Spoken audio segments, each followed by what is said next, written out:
I never thought my own wife would hand my work to someone in my office. The strange part is how normal it all looked right before everything changed, like just another Tuesday evening in Austin, Texas, the kind where the air is warm even after sunset and the city feels calm enough to trust. I had spent nearly 2 years building what I called Project Atlas, a confidential system design that my entire team believed was still in early testing, something sensitive enough that even internal access was tightly controlled. I remember sitting at my kitchen counter that night, laptop open, reviewing encrypted files while my wife moved around the kitchen behind me, talking about her day in a tone that felt familiar and safe. She asked questions, casual ones at first, about deadlines, about why I was still working late, about whether my coworkers were finally catching up to my pace. I answered without thinking much of it, because that's what you do when you believe someone is on your side. But later, I would realize those questions weren't random at all. The next morning at the office in downtown Austin, I noticed something off immediately. A junior engineer hesitated when I walked by, then looked away too quickly. In meetings, there were pauses that didn't belong, like people were measuring their words around me. By noon, I got a message from IT saying there had been unusual access activity on a restricted folder tied to my project. I didn't panic, not yet, because in tech, anomalies happen all the time. But then my phone buzzed again, this time from a colleague I trusted, someone who rarely reached out outside of work. His message was short, almost uncomfortable. He said my wife had been seen having coffee the day before with someone from our competitor's research division, someone I knew by reputation, someone who had been circling our work for months. I stared at that message longer than I should have, feeling something quiet settle in my chest, not anger yet, just a slow recognition that something in my life was misaligned. That evening, I went home earlier than usual. The house looked exactly the same warm lights, same quiet hum of appliances, same sense of normalcy that used to make me relax. My wife greeted me with a smile that didn't quite reach her eyes, asking if I wanted dinner. I said I already ate, which wasn't true. I just needed space to think. And while she talked about her day, I noticed something I hadn't before, the way her phone stayed face down on the counter, the way she positioned herself slightly between me and the living room where my laptop bag sat. It was subtle, almost invisible, the kind of thing you miss when you trust too easily. Later that night, after she went to bed, I opened my work email again and saw it, an external login alert tied directly to a file only 3 people in the company were supposed to know existed. One of them was me. One was my manager. And the third was my wife's coworker. I did not sleep much that night. The alert on my screen kept replaying in my mind like a quiet warning I could not ignore, the kind that does not shout but steadily changes the shape of everything you thought was stable. By morning in Austin, Texas, I had already decided I would not bring it up without understanding it first. At work, I arrived earlier than usual, walking through the glass doors of the office building that normally felt familiar but now seemed different, as if I was seeing it with new awareness. People greeted me the same way they always did, but I noticed small things I had missed before, the way conversation stopped a little too quickly when I came near, the way someone closed a laptop just a second faster than necessary. I went to my desk, logged into the system, and pulled access logs for Project Atlas again, this time narrowing the timeline to the exact window of the suspicious activity. What I found was subtle, almost carefully hidden within normal traffic patterns, but it was there, a series of access requests that originated from outside the company network, masked through a secure relay that should not have been used for anything related to my project. The access point traced back to a device registered under a generic name, but the timing aligned too precisely with something I could not ignore anymore. Later that day, I requested a casual meeting with our internal security analyst, framing it as routine verification. I asked questions that sounded harmless, about system optimization and external threat monitoring, but my focus was elsewhere, listening for inconsistencies in his answers. He eventually confirmed that someone with partial internal credentials had attempted to bridge external access into a restricted development environment, but he did not yet know how far it went. I nodded as if it was just another technical issue, but inside, I was connecting pieces I did not want to connect. That evening, I drove home slowly through Austin traffic, watching the city lights blur past my windshield, thinking about every conversation I had had with my wife in the past few weeks.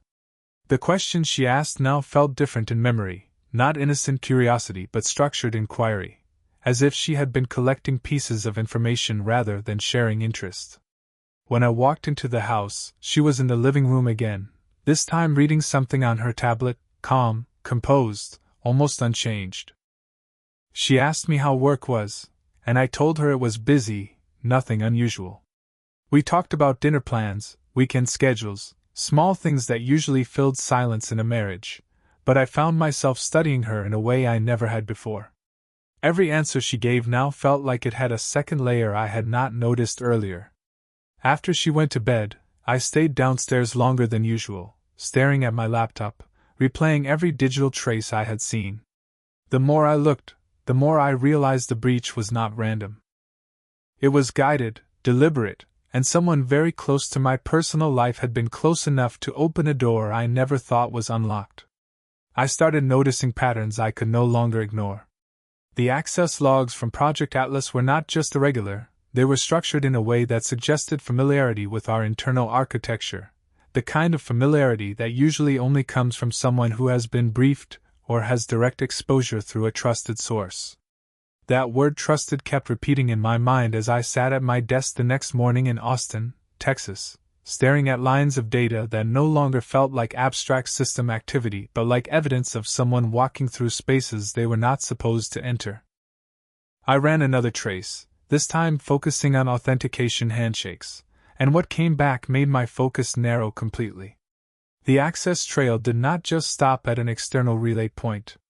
It looped back through a secondary verification step that aligned with a time window when I was at home, and when I thought my personal life was separate from my professional one.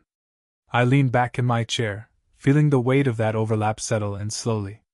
At lunch, I left the office and drove a few blocks just to clear my head, sitting in my car outside a small coffee shop on a quiet street, watching people pass by as if nothing in the world was shifting beneath the surface.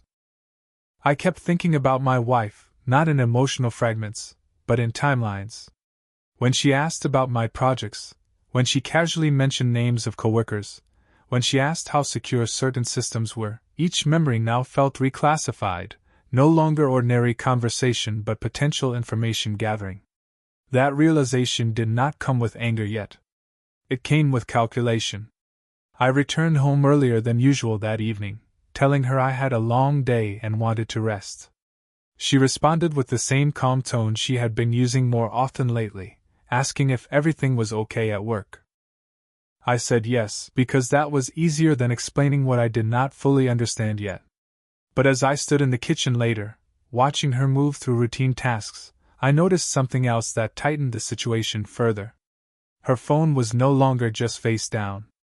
It was now placed slightly out of reach, angled away from me, as if even unconscious habits had started to change.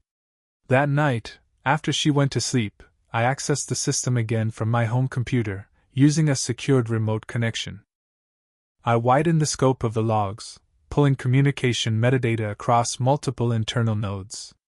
What appeared next was a single repeated destination point embedded within the network activity, a pattern of indirect communication that bypassed normal channels and converged on a single external endpoint. It was subtle, almost elegant in its structure, but it confirmed something I had not wanted to confirm. Someone inside my closest circle had not only seen fragments of Project Atlas but had actively participated in moving information outward. And the timing, once again, aligned too perfectly with the moments I had shared details at home without thinking twice. I did not tell my wife what I had found yet. Not because I doubted the data, but because I needed to understand the shape of the truth before I let it collide with my real life. That morning in Austin, Texas, I arrived at the office earlier than anyone else, the building still quiet, lights dim, elevators moving like they were half asleep.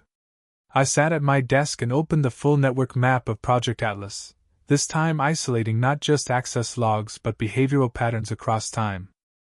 What I saw was no longer just technical irregularity. It was consistency. Someone had learned the rhythm of our system, the timing of our backups, the intervals of our internal reviews, and had synchronized external activity to avoid detection. That level of awareness does not happen by accident. It requires observation over time, repeated exposure, and most importantly, context that should not exist outside the company. I leaned forward, zooming into a cluster of activity that repeated every few days, always late in the evening, always after I had returned home.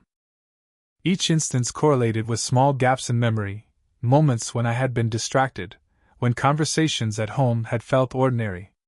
Now they felt staged in hindsight, not because they were obviously false, but because they may have been quietly steering me toward disclosure. By midday, I requested a full audit from internal security, framing it as a precautionary review due to external scanning attempts. The response was cautious but cooperative.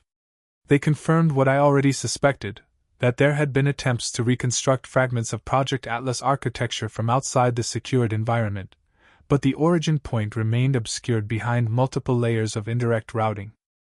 That was the moment I realized this was not just a breach, it was a guided extraction of knowledge. I drove home that evening with the windows slightly down, letting the warm air of Austin move through the car, trying to steady my thoughts. When I entered the house, my wife was already there, preparing dinner, moving with the same calm precision she always used when she wanted things to feel normal. She asked about my day, and I answered carefully, choosing words that revealed nothing. But I was watching her differently now, not as a partner in routine, but as a variable in a system I had not fully modeled. Later that night, I sat in my home office after she went to bed and reopened the logs one more time. I expanded the search parameters beyond Project Atlas and into adjacent systems, looking for indirect fingerprints, and that is when I found it. A series of communication requests disguised as routine system diagnostics had been routed through a third-party interface that linked back to a device connected to my home network. The connection was not direct, but it was undeniable. Someone had used proximity, trust, and timing to bridge the gap between my professional world and my private life, and every step of that bridge had been built quietly enough that I had not noticed until I was already standing on it.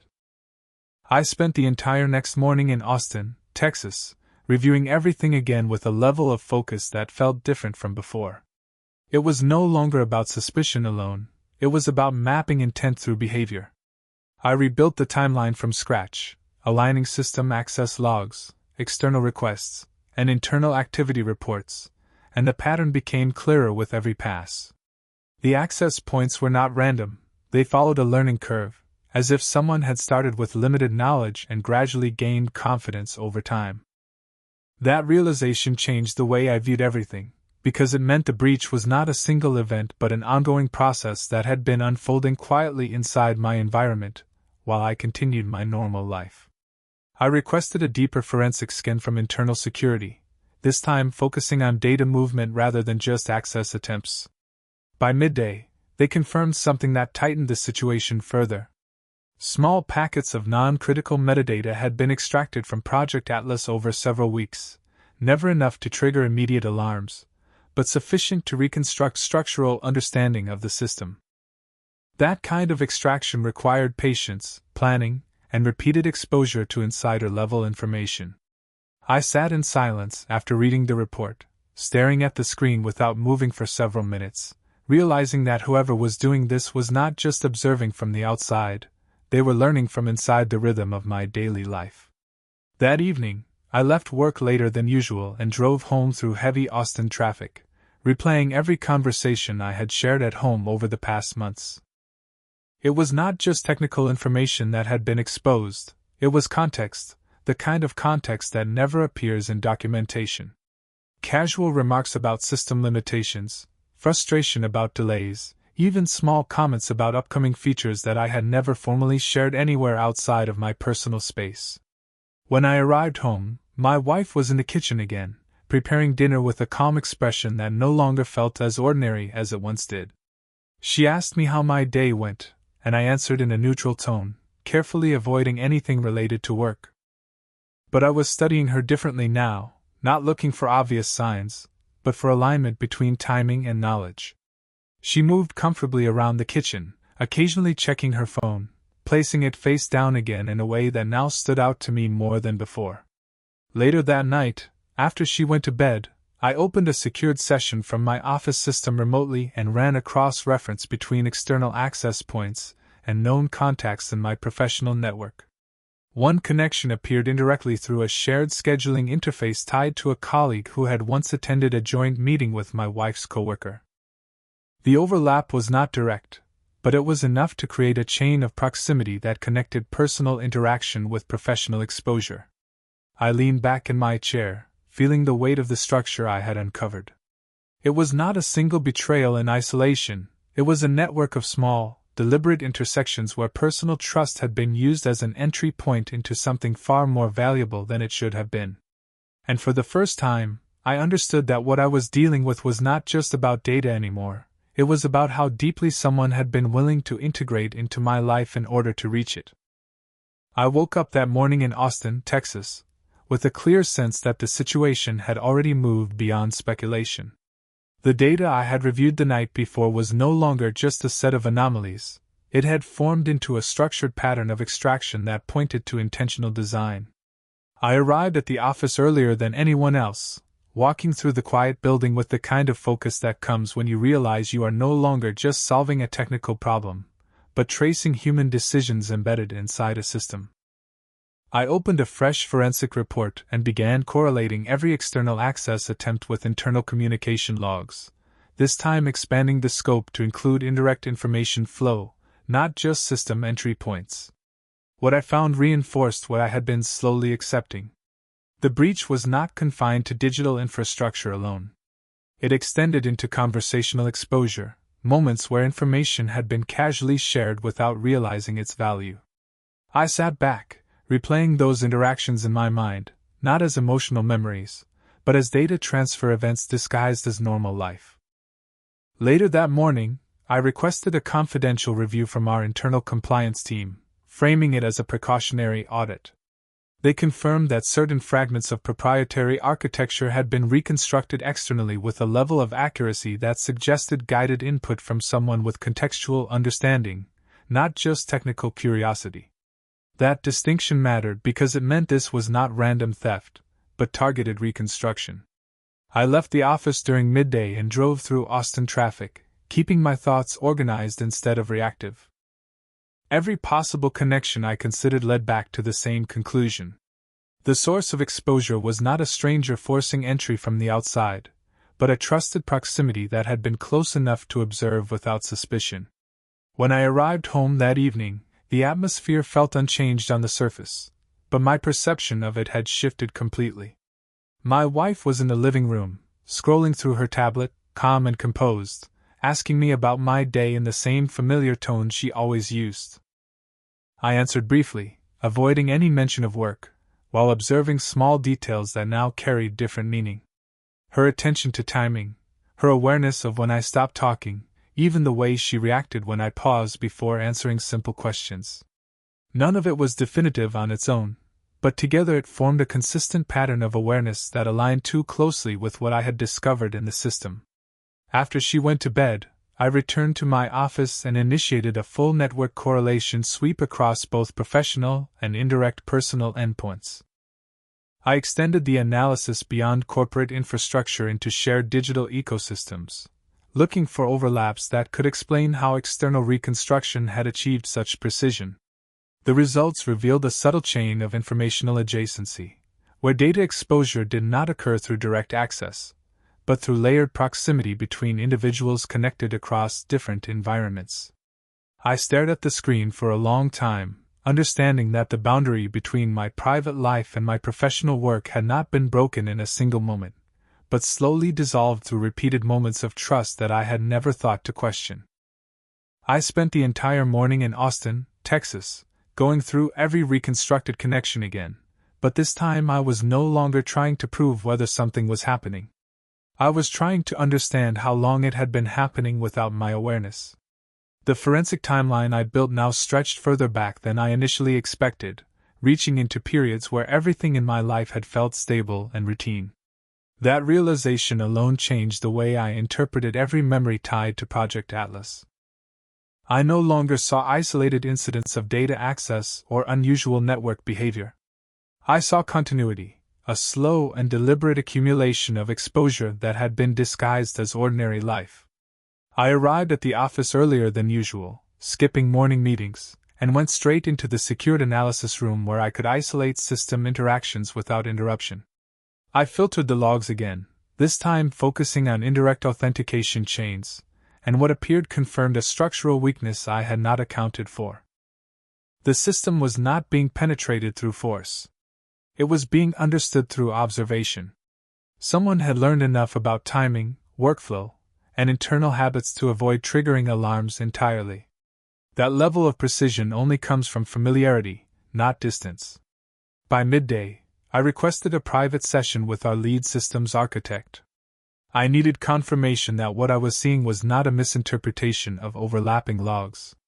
When he arrived, I presented the data without framing it emotionally, only technically. He reviewed it in silence for several minutes, then confirmed that the pattern suggested adaptive learning behavior, meaning the external actor was adjusting in real time based on internal responses. That statement changed the entire weight of the situation. It meant the system was not just compromised, it was being studied like a living environment. I left the office shortly after, unable to continue processing the data in isolation. I drove through Austin traffic without music, focusing instead on structuring what I now knew into actionable understanding. The exposure was not random, not accidental, and not limited to digital systems. It had extended into human behavior, into the predictable rhythm of trust that existed between people who believed they understood each other. When I arrived home that evening, I noticed small differences in how I perceived familiar things. The same rooms, the same lighting, the same routines, but none of it felt neutral anymore. My wife was in the kitchen preparing dinner, asking simple questions about my day with the same calm tone as always. I answered briefly, carefully, avoiding anything that could introduce unnecessary detail. I was no longer participating in conversation the same way. I was evaluating it. Later that night, after she went to bed, I returned to my office and ran one final correlation across all communication overlaps, including indirect contact points I had previously ignored as irrelevant. The results did not introduce new data, but instead clarified the structure of what I already had. There was a repeating alignment between personal interaction windows and external system access attempts, consistent enough to indicate intentional timing rather than coincidence. I sat in silence, staring at the screen, understanding that the situation was no longer about a single breach or a single decision. It was about a sustained pattern of proximity being used as a method of access, where trust itself had become the pathway into everything I had built. I woke up before sunrise in Austin, Texas, with a sense that something had already shifted beyond analysis. The patterns I had been tracking for days were no longer just technical traces. They had become a timeline of behavior that felt increasingly deliberate. I did not rush to the office that morning. Instead, I sat at my kitchen table with my laptop open, reviewing the full reconstructed map of system activity from Project Atlas one final time. Every line, every timestamp, every access correlation now formed a structure that was too consistent to dismiss as coincidence. The more I looked, the more I saw that the system was not simply being studied from the outside. It was being mirrored, as if someone had learned its internal logic through repeated exposure to both digital and human behavior. When I finally arrived at work, the building felt unusually quiet, even though nothing had changed. I went directly into the secure review room and isolated the final set of logs, focusing on the intersection between external access attempts and internal communication flow. That intersection told me everything I needed to understand. The breach had evolved into something far more sophisticated than I initially believed. It was no longer about stolen fragments of data. It was about reconstructing entire decision pathways based on small pieces of information gathered over time. I requested a final verification from internal security leadership, presenting the complete timeline without interpretation, only structure. When they reviewed it, the response was slower than usual. There was a long silence before they confirmed what I already knew but had not yet said out loud. The system had been mapped from the inside out using behavioral consistency rather than direct intrusion. That meant someone had been close enough, long enough, and trusted enough to observe patterns that were never meant to be visible externally. I left the office shortly after that confirmation, driving through Austin traffic with a different kind of awareness settling in.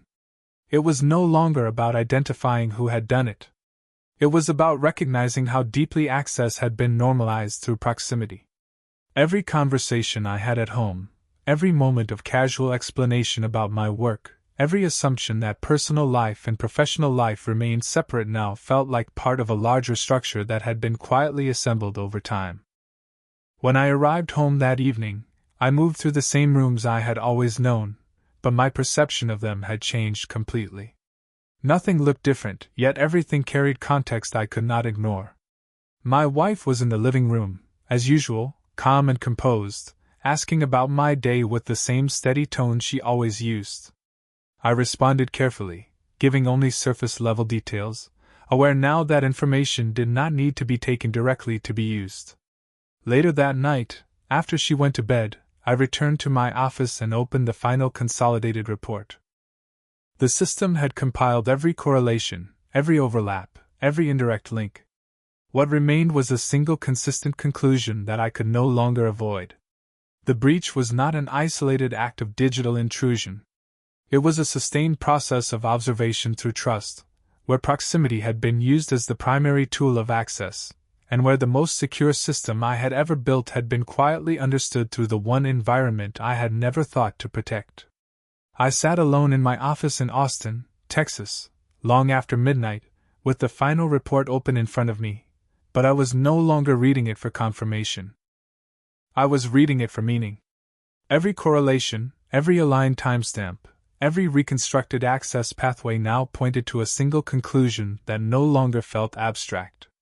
The system I had built, protected, and trusted had been understood not through force, but through proximity over time.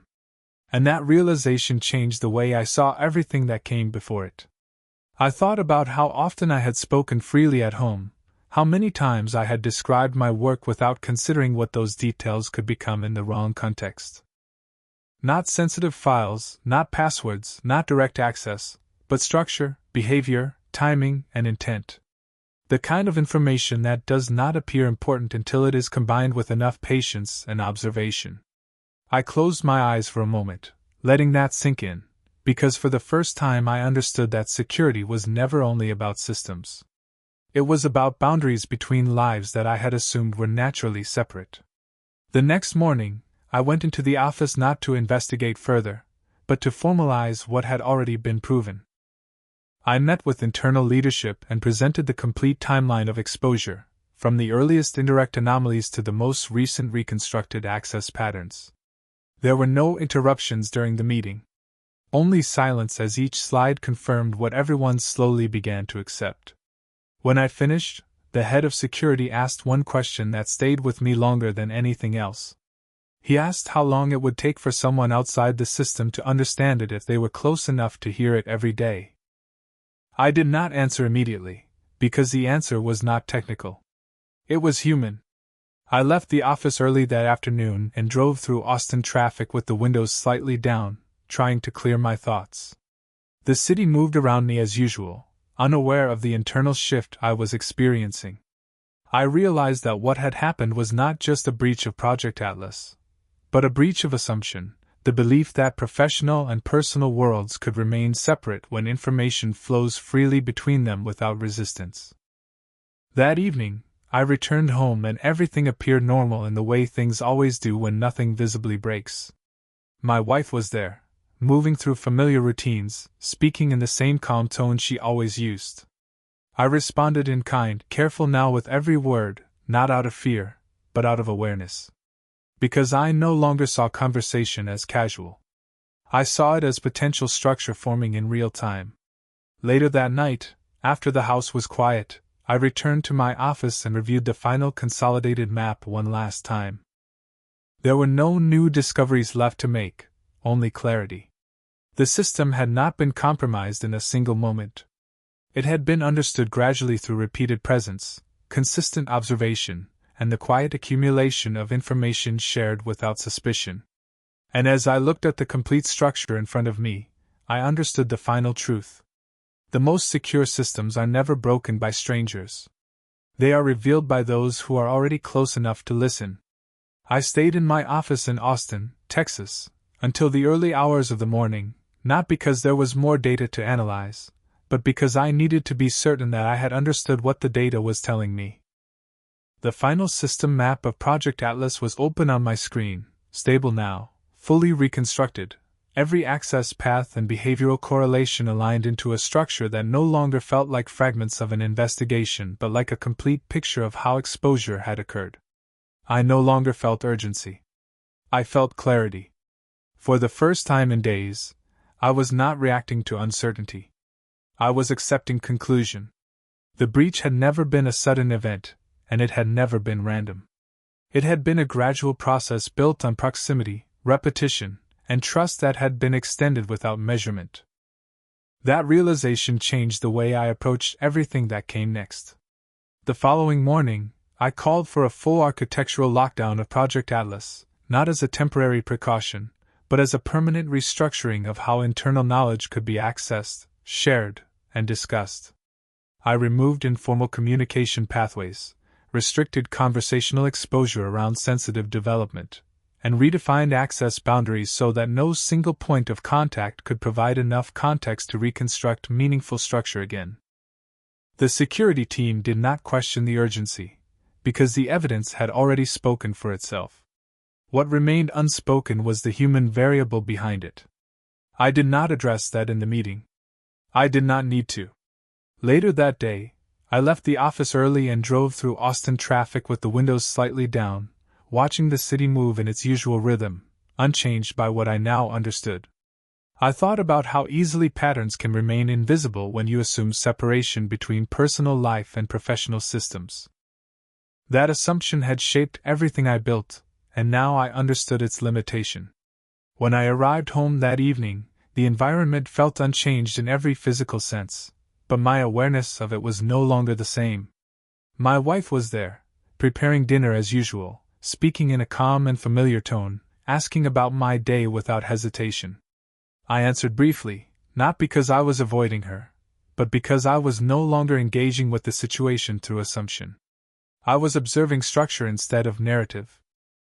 Every interaction now carried context that I had previously ignored.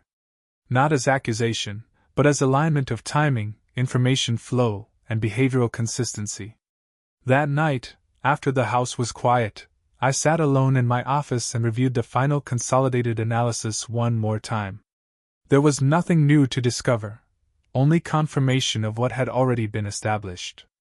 The system had been understood externally through proximity, not intrusion.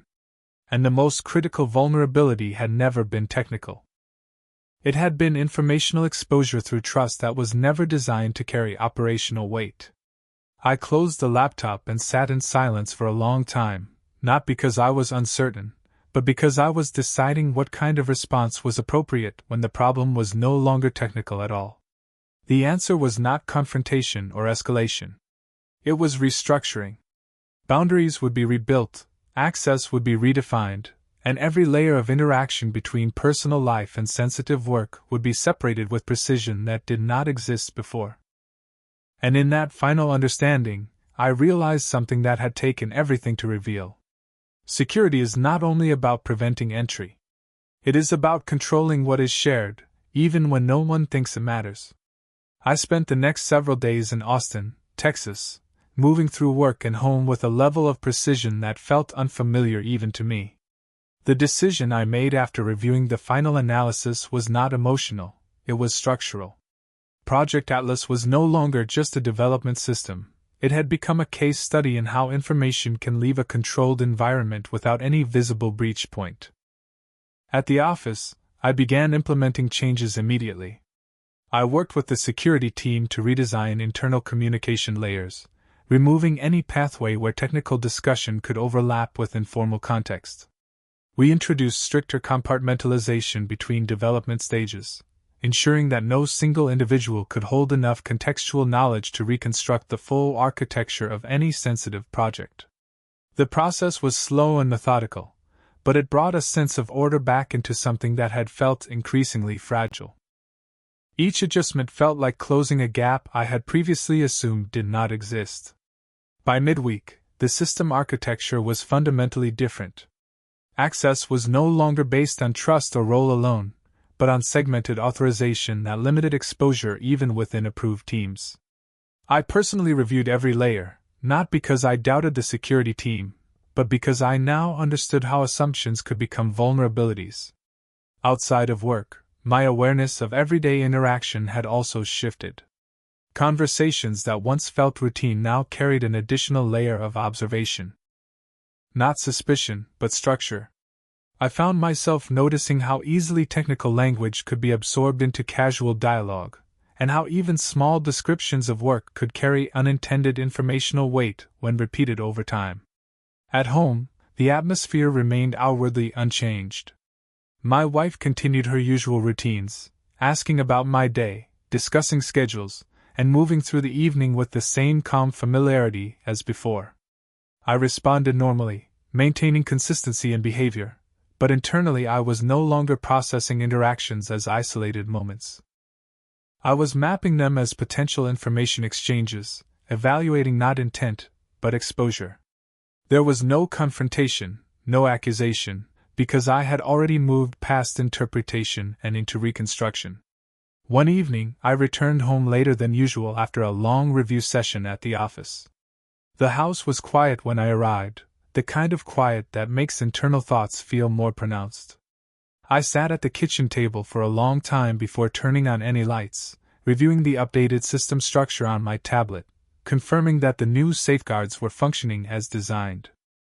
The data flow was now contained, predictable, and isolated. That alone reduced the level of uncertainty I had been carrying for weeks. Later that night, I continued working from my home office, running final validation tests on the revised architecture. Everything held. Every simulated external attempt failed at the redesigned boundaries. For the first time since the initial alert appeared, there were no anomalies, no indirect patterns, no hidden correlations forming beneath the surface. Only controlled structure. When I finally stepped away from the screen, I realized the situation had reached a point of resolution that was not about identifying a person or assigning meaning to past interactions. It was about accepting that systems built on trust must still operate under constraints that assume exposure is always possible, even from the most familiar environments.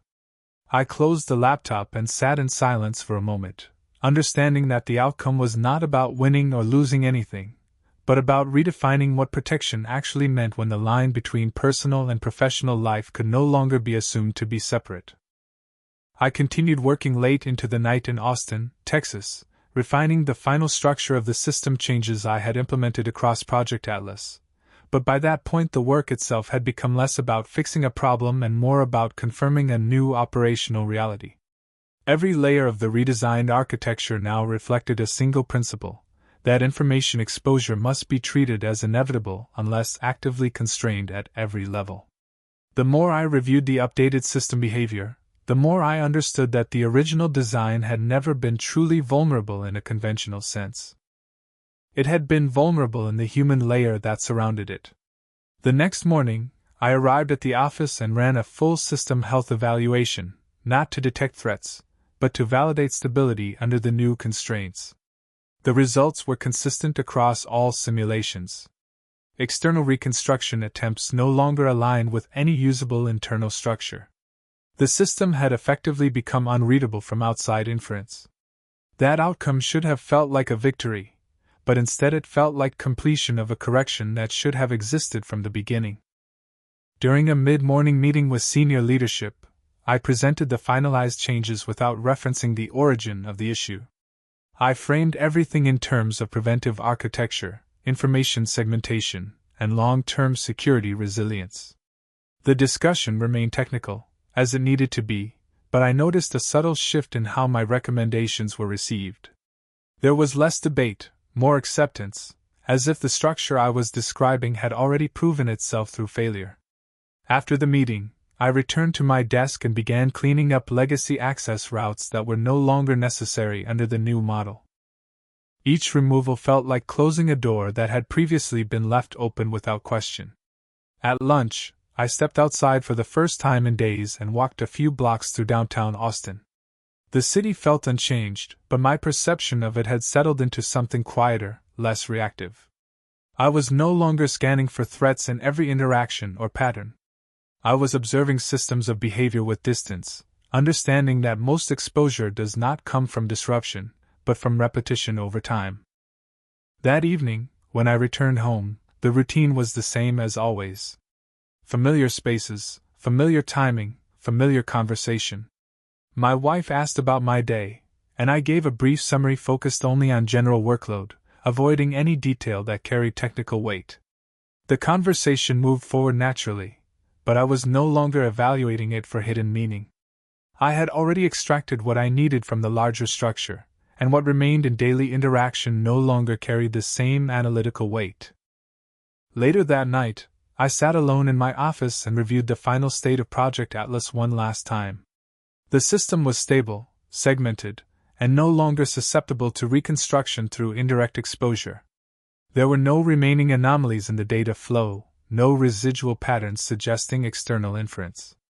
For the first time since this process began, I was no longer responding to a problem. I was simply maintaining an outcome. And in that quiet confirmation, I understood that the real shift had never been in the system itself, but in the way I now understood the boundaries between trust, proximity, and information. I spent the final morning in Austin, Texas, reviewing the stabilized state of Project Atlas, not because there was anything left to fix, but because I needed to confirm that the system would remain stable without continuous intervention. The architecture I had rebuilt over the past weeks now operated under strict segmentation, with every layer of communication isolated from unnecessary exposure. Internal validation reports showed consistent behavior across all monitored environments, with no signs of external reconstruction or indirect inference attempts.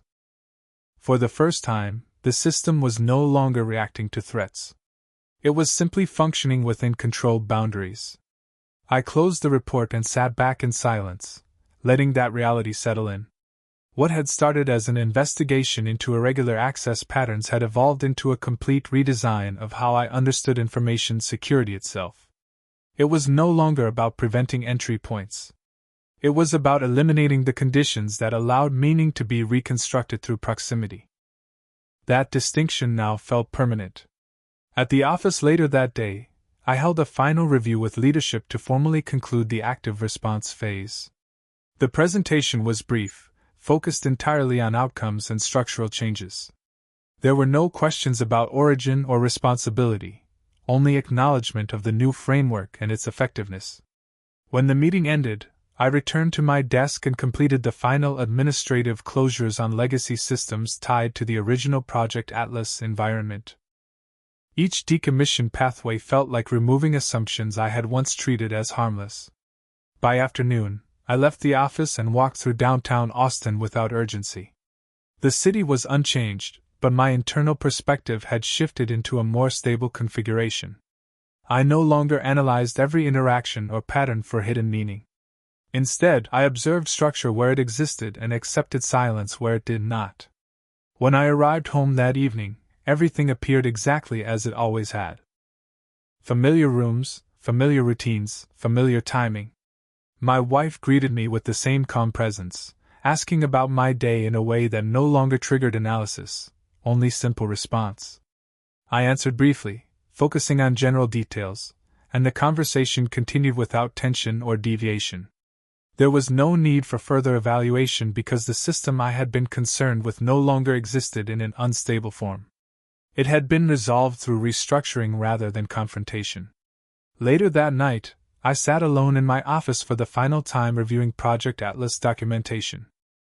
The system status was fully green across all categories, with no residual anomalies, no indirect dependencies, and no observable pathways for reconstruction through external context.